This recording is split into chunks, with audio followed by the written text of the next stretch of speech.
Salut, c'est Alexis, je suis en vadrouille en Belgique en ce moment, mais j'avais quand même envie de prendre le temps de vous faire une petite vidéo pour aller un petit peu avec mon post LinkedIn. Je fais pas souvent ça, mais peut-être un petit peu inspiré par Lionel, je me suis dit que j'allais aussi, me mettre à faire des petites vidéos parce que je me dis que bon, bah, dans un post LinkedIn, on n'a pas forcément toujours le temps de dire tout ce qu'on veut. Alors, allez, je vais droit au but.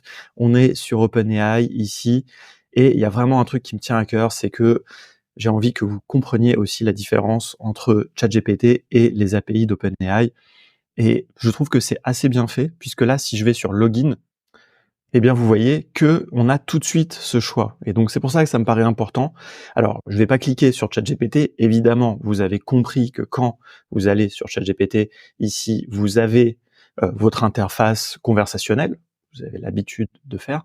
Mais moi, ce que j'ai envie de vous montrer, c'est quand vous cliquez ici, eh bien, il faut que vous sachiez que quand vous cliquez ici, vous avez la possibilité d'utiliser plein de choses qui sont dans ChatGPT sans avoir forcément l'abonnement GPT+. Pourquoi? Eh bien parce que tout simplement, quand je viens ici dans le playground, donc ça c'est vraiment le truc qui est super important de comprendre, c'est le playground. Dans le playground, c'est votre espace de jeu. J'aime beaucoup ce mot en plus parce que c'est sympa, c'est vraiment un petit peu, c'est vrai qu'on aime bien jouer avec ça. Vous avez les assistants et le chat. C'est les deux grosses fonctionnalités super importantes. Le chat, c'est quand vous chattez en direct avec un modèle d'OpenAI.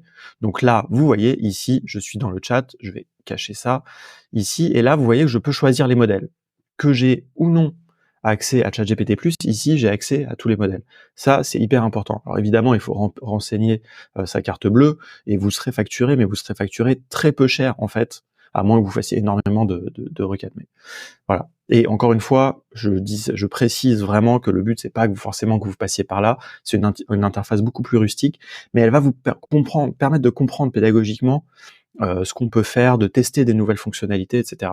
Donc là, par exemple, je prends le GPT-4 Preview, qui est le dernier modèle en date, et là, si je veux lui mettre un message, eh bien, je lui dis salut, quelle est la capitale de Paris, par exemple. Et donc là, si je fais submit, ça va faire un appel d'API qui est exactement l'équivalent de quand vous faites entrer dans votre fenêtre de chat. Et donc là, il vous répond. Donc Paris est une ville, en même temps la capitale de la France. Et là, je peux continuer la discussion. Quelle est la deuxième ville de France? Alors je pourrais pu mettre même juste quelle est la deuxième ville. Comme ça, vous voyez bien qu'il garde le contexte. Et vous voyez que ça vous fait votre conversation, en quelque sorte. Donc, voilà.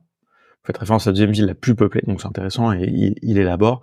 Et donc là, vous voyez que tout simplement, je viens d'avoir une discussion avec le modèle GPT-4, qui n'est pas forcément accessible sans le modèle plus.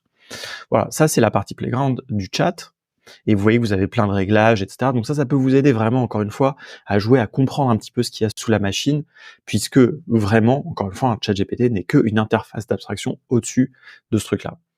Pareil pour les assistants. Moi, j'aime beaucoup le truc pour les assistants. La création d'assistants via ChatGPT, franchement, je la trouve un peu pénible parce qu'il vous pose des questions, c'est long. Là, vous arrivez, vous lui donnez un nom, vous lui donnez ici un texte. Là, par exemple, donc ça, c'était un assistant pour un exemple. Attendez, est-ce que j'ai un autre assistant? Voilà, création de post LinkedIn.